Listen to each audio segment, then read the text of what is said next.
ओम नारायण नारायण नारायण नारायण। सब मित्रों को राम राम। सबका स्वागत है दोस्तों। कैसे हैं आप सब दोस्तों? सर्वप्रथम जितने भी मित्र वीडियो देख रहे हैं सभी मित्र कमेंट सेक्शन में ओम नमो भगवते वासुदेवाय लिख दीजिए। भक्त प्रहलाद को उनके गुरुदेव नारद जी ने यह मंत्र दिया था और वे इसी मंत्र का जाप करते थे।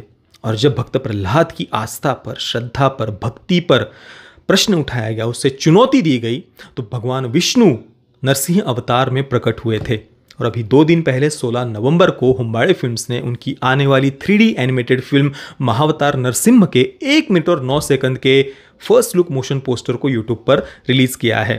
आप उनके यूट्यूब चैनल पर जाकर के इसे देख सकते हैं। आप में से बहुत सारे मित्रों ने इसे देख भी लिया होगा। मुझे पर्सनली ये मोशन पोस्टर बहुत बहुत ज़्यादा बढ़िया लगा। भगवान नरसिंह अवतार के माथे पर जो वैष्णव तिलक हम देख रहे हैं ना, बहुत ज़्यादा बढ़िया लग रहा है। एक प्रॉपर मोशन पोस्टर उन्होंने रिलीज़ किया है। पहले मुझे लग रहा था कि शायद ये एक लाइव एक्शन फिल्म होगी, परंतु नहीं, एनिमेटेड फिल्म होने वाली है। लाइव एक्शन फिल्म होती तो और भी ज़्यादा मुझे प्रसन्नता होती, पर चलिए, एनिमेटेड फिल्म है और एक पूरी सीरीज़ वे बनाने वाले हैं। महावतार इस नाम से पूरी सीरीज़ आने वाली है। तो मेरे अनुसार अभी नरसिंह अवतार से वे शुरू कर रहे हैं, तो इसके बाद में वामन अवतार, भगवान परशुराम जी, प्रभु श्री रामचंद्र जी, भगवान श्री कृष्ण, इस प्रकार से शायद ये पूरी श्रृंखला वे बनाने वाले होंगे 3D एनिमेटेड फिल्म्स की।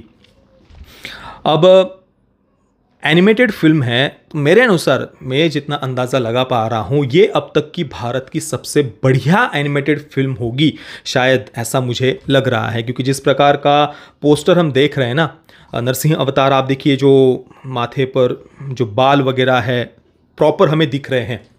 ये तो अधिकतर जो एनिमेटेड फिल्में वगैरह आई हुई है या डिज्नी प्लस हॉटस्टार पर जो सीरीज़ भी आई हुई है हनुमान जी की, ठीक है, कुछ कुछ मित्रों को वो सीरीज़ पसंद आई है। मैंने तो पहले सीज़न के बाद में उसे कंटिन्यू नहीं किया, मुझे पर्सनली नहीं आई वो पसंद। हो सकता है कि बाद के सीजन्स में कुछ इंप्रूवमेंट वगैरह उन्होंने की हो।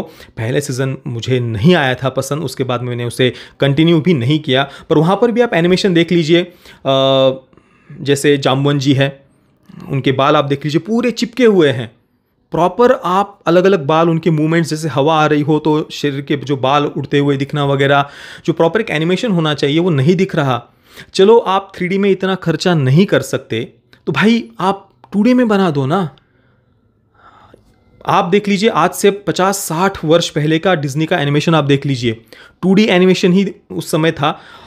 आप मूवमेंट देखिए उन सारे कैरेक्टर्स की, कितनी स्मूथ लगती है। और हम आज अभी के समय भी हम जो एनिमेटेड फिल्में भारत में बनी हुई है, ऐसे ऐसे अटक अटक के कैरेक्टर्स मोशन कर उनका मूवमेंट हमें दिखाई देती है, कितना खराब लगता है।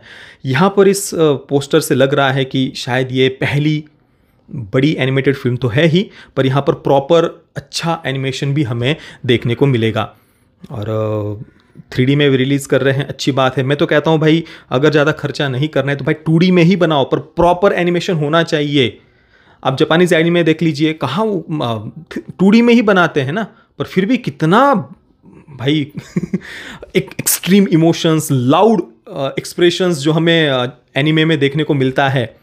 कितने सारे बच्चे आज भी एनिमे देखना पसंद करते हैं, क्योंकि वो एक कंजर्वेटिव पॉइंट ऑफ व्यू से ज़्यादातर जापानीज एनिमे हमें बना हुआ दिखाई देता है। चलिए, अभी शुरुआत हुई है। हुंबाड़े फिल्म्स, उन्होंने खर्चा किया होगा काफ़ी इस पर, ऐसा लग रहा है। आशा करते हैं कि इस सीरीज़ को वे कंटिन्यू करें और भी अच्छी अच्छी फिल्में वे लेकर के आए। केवल पौराणिक कथाएं ही नहीं, तो और भी बहुत सारे हमारे इतिहास में तो इतना कुछ है बनाने के लिए। जैसे कि भारत के जो महान ऋषि है उनको लेकर के डायरेक्टली उनकी कोई बायोग्राफी जैसा नहीं, परंतु उससे जोड़ करके आप कुछ एडवेंचर ड्रामा वगैरह ऐसे कुछ बना सकते हैं। एक्शन एडवेंचर फिल्म बना सकते हैं, जहाँ पर कोई फिल्म का मुख्य पात्र हो, वो किसी खोज में जा रहा है, कुछ दिव्य शक्ति उसे चाहिए, और फिर उसे किसी महान ऋषि के द्वारा लिखा गया कोई ग्रंथ मिल गया, उसमें जो गुप्त रहस्य उन्होंने लिख करके रखा है, जो आज से कुछ सैकड़ों वर्ष पहले वेस्टर्न वर्ल्ड के द्वारा यहाँ से चुरा लिया गया था, जो कि प्रॉपर फैक्ट्स है। वेदों से ही जो विज्ञान हो, गणित हो, खगोलशास्त्र हो, उसके मूलभूत सिद्धांत निकले हुए हैं। और ये बात तो मान्य है, कोई ऐसी कपोल कल्पित बस बड़ा बताने के लिए बोली हुई बात तो है नहीं। वेदों से ही सभी सिद्धांत, मूल सिद्धांत निकले हुए हैं। तो आज के समय का कोई पात्र ऐसे किसी एक्शन एडवेंचर पर निकला हुआ है, उसे किसी बात की खोज है, किसी दिव्य शक्ति की खोज है, उसे किसी हमारे ऋषियों के द्वारा लिखे हुए ग्रंथों से कुछ दिव्य ज्ञान प्राप्त होता है, बनाने के लिए बहुत कुछ बनाया जा सकता है।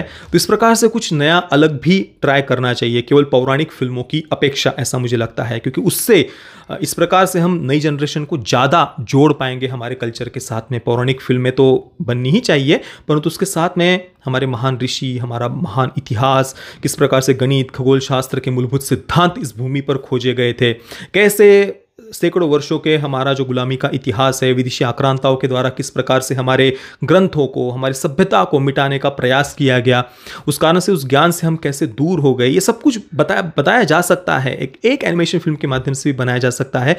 तो उसके बारे में भी उन्हें प्रयास करना चाहिए। और हुंबाळे फिल्म्स की आने वाली जो कांतारा चैप्टर 1 है, कांतारा का सेकंड पार्ट, उसके लिए भी मैं काफ़ी उत्सुक हूँ।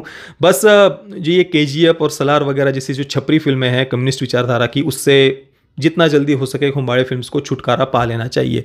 भले ही उन्हें लगता हो कि भाई उन फिल्मों के कारण ही उन्हें सबसे ज़्यादा फ़ायदा हुआ है, ठीक है, अब हो गया, अब अच्छी जगह पर और कुछ उन्हें इन्वेस्ट करना चाहिए। वो छपरी फिल्में भाई सरदर्द फिल्में हैं, भले ही ये बात मान्य करनी होगी, नहीं है वो अच्छी फिल्में, विशेषतः उनकी विचार, फिल्म मेकिंग तो घटिया है ही, महावाहियात है ही फिल्म मेकिंग की दृष्टि से। वो फिल्में टॉर्चर है, लिटरली टॉर्चर है, KGF हो या सलार हो। पर उनकी विचारधारा भी जो एक वामपंथी विचारधारा, कम्युनिस्ट विचारधारा पर वो फिल्में आधारित है ना, वो उससे भी ज़्यादा वर्स्ट है। कई मित्र कहते हैं कि भाई हुंबाळे फिल्म्स हो, वो उनकी पूरी की पूरी टीम बहुत राष्ट्रवादी है। भाई मैं मानता हूँ वो राष्ट्रवादी ही होंगे, पर प्रॉब्लम यह है ना कि भारत में अधिकतर राष्ट्रवादियों की विचारधारा ही वो सोशलिस्ट और कम्युनिस्ट टाइप की है। ये दुर्भाग्य है, पर यही सच्चाई है। तो उससे बार बार हमें ये बातें बोलनी होंगी ताकि बदलाव आए, उस सोशलिस्ट कम्युनिस्ट माइंडसेट से हम ऊपर उठे। तो सही नहीं है वो बातें। बाकी पर्यावरण की रक्षा करना हो, या जो हम कहते हैं ना कि छोटे छोटे उद्योग हो, उनको बढ़ावा देना हो, तो उसके लिए हमें कम्युनिस्ट या सोशलिस्ट विचारधारा की आवश्यकता नहीं है। उसके लिए हमारे जो सनातन संस्कृति के मूलभूत सिद्धांत है ना, वो ही बहुत है।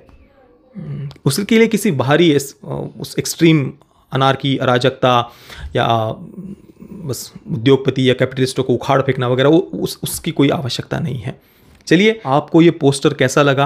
इस सीरीज़ में आगे आपको क्या लगता है कि कौन सी फिल्में, ये जो महाअवतार सीरीज़ वे लेकर के आ रहे हैं, 3D एनिमेटेड फिल्म सीरीज़, इसमें और क्या क्या वे बना सकते हैं या क्या बनाना चाहिए? आप नीचे कमेंट में अवश्य लिखना, ताकि मुझे भी पढ़ने को मिलेगा। और फिल्म के मेकर्स अगर कोई ये वीडियो देख रहे होंगे तो उन तक भी ये बातें पहुँचेंगी कि क्या बनाना चाहिए एनिमेटेड फिल्मों के माध्यम से। आप क्या देखना चाहते हैं, कैसी कहानियाँ देखना चाहते हैं? जैसे कि जापानीज़ एनिमे में आप देख लीजिए, 7 चक्र हो, कुंडलिनी योग हो, इनका उल्लेख हमें जापानीज एनिमे में देखने को मिलता है कि वे कुंडलिनी योग के माध्यम से 7 चक्रों को जगा करके अपनी शक्तियां जागृत कर रहे हैं। भाई जापानीज एनिमे छोड़िए, अमेरिकन एनिमेशन अवतार द लास्ट एयरबेंडर, उसमें भी जो मुख्य पात्र है वो कुंडलिनी योग के माध्यम से ही अपनी शक्तियां जागृत कर रहा है। तो अमेरिकन फिल्म मेकर्स को भी इतनी बुद्धि है। मैं तो ऐसा कुछ प्रॉपर ऐसी उस थीम पर फिल्में अधिक देखना चाहूँगा, पौराणिक फिल्मों की अपेक्षा भी। उससे हम हमारी अगली जनरेशन को और ज़्यादा उनके अंदर अपने कल्चर के प्रति, सभ्यता के प्रति गर्व की भावना भर सकते हैं, ऐसा मेरा मानना है। बाकी आप सब मित्रों के इस पर क्या विचार है, मुझे अपने कमेंट में अवश्य बताना। ये वीडियो देखने के लिए आप सभी मित्रों का बहुत बहुत धन्यवाद। जय श्री राम, वंदे मातरम।